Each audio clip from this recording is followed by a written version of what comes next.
Hi friends, welcome to Delicacies on the Plate. Today I am going to make moong dal halwa in a very quick way. So let's start making the dish. Here I have taken 200 grams of moong dal. This I am going to wash it and then spread it over a muslin cloth to dry out for around 5 minutes. So this I have washed the dal and I'll now just spread it over a muslin cloth or a cotton cloth so that it dries out. You can keep it under the fan for 5 minutes and then I am going to dry roast it. Spread it all across the dal so that it dries out faster. Just 5 minutes of drying is required. If you want, you can keep it under the fan. So after 5 minutes you can see this is the kind of dal I need. Now I am going to dry roast it till it becomes golden in color, and also it loses all its moisture and it can be easily grinded. So in this way, after dry roasting and dry grinding it, my process becomes faster to make the moong dal halwa. Keep the flame on a low to medium heat while roasting and keep stirring regularly so that the dal doesn't get burnt. It should be evenly roasted. After 5 minutes you will see that the grains have started to separate. Soon you will see that the moong dal has turned golden in color. So now I will remove it in a bowl and let it cool down, and then I am going to grind it. So now I am going to add this moong dal into a dry grinder and I am going to grind it to a consistency of the semolina. Now this grinded moong dal is ready to make the halwa. In a pan, add around 3/4 bowl of clarified butter. And now add the roasted and grinded moong dal to this. And I am going to roast it till it further turns a bit more golden. Keep the flame on a low to medium heat while roasting the grinded moong dal. Moong dal halwa needs a good quantity of clarified butter, so this will make the dish more delicious and tasty.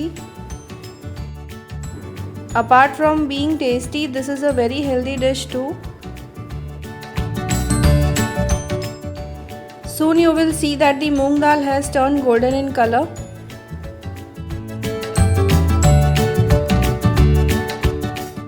After the moong dal has turned golden in color, add in around 300 ml of milk to it.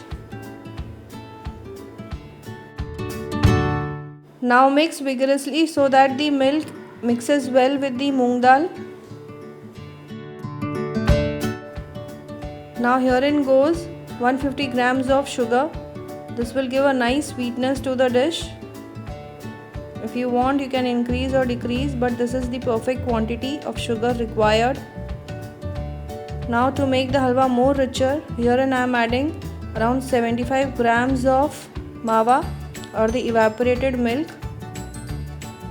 So this I am going to just mix in well with the halwa. You can also opt in for around a small bowl of fresh cream. You can add that. Now herein in a 2 to 3 tablespoons of hot milk, I had soaked pinch of saffron strands. Add that. So this will give a nice flavor and fragrance to the halwa. If you want, you can add in 1/4 teaspoon of green cardamom powder. So here I am opting for the kesar, that is the saffron strands. Now I'll cover and cook for 5 to 10 minutes or till the halwa is completely cooked and it is soft. Check in at regular intervals and keep stirring so that the halwa is evenly cooked. Soon you will see that it has started to release the clarified butter from the sides.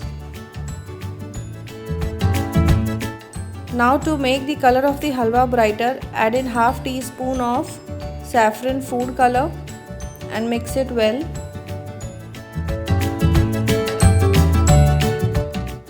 Add in around 75 grams of mixed nuts.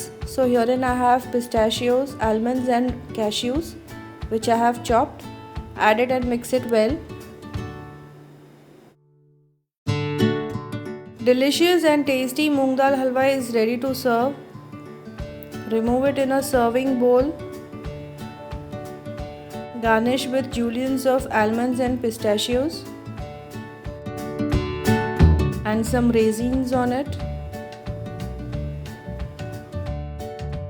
If you have liked this recipe, do give a thumbs up, share it with your friends and subscribe for more such delicious recipes on Delicacies on the Plate.